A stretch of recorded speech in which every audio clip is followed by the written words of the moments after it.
ஏழை ஒருவர் ஒரு தப்பு பண்ணினால் உடனே கைது. அவனை அடிக்கிறதுக்கே போலீசாருக்கு சட்டம் இருக்கின்றதாம். ஆனால் ஒரு மோசடி செய்கிறவன், அவனுக்கு எந்த சட்டமும் இல்லை. அவன் சுதந்திரமா சுற்றித் திரிக்கிறான். இந்த புகைப்படத்தில் இருக்கிறவன் கன்னியாகுமரி மாவட்டத்தை சேர்ந்த கிருஷ்ணதாஸ். 2012 போலீசில் சேர்ந்தவன். போலீசில் சம்பளம் குறைவு, ஆனால் மோசடியில் அதிகம் வருமானம் வருவதால், வேலைக்கு ஒழுங்காக போகாததால் 2014 பணியிடை நீக்கம்.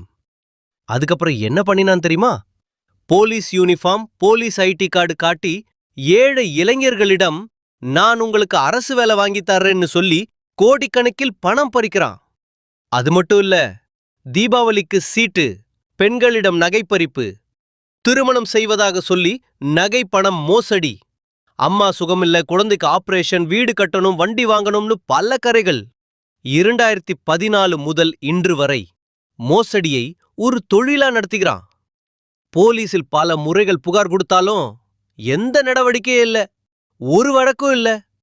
ஏன் தெரியுமா? அவனுக்குள்ள போலீசில் உயர் அதிகாரி இருக்கிறதாம்.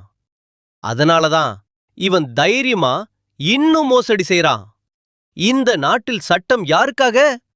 ஏழைக்கு மட்டும் தண்டனை, மோசடிக்காரனுக்கு சுதந்திரம். இந்த வீடியோவை பகிருங்கள். உண்மை வெளிவரட்டும்.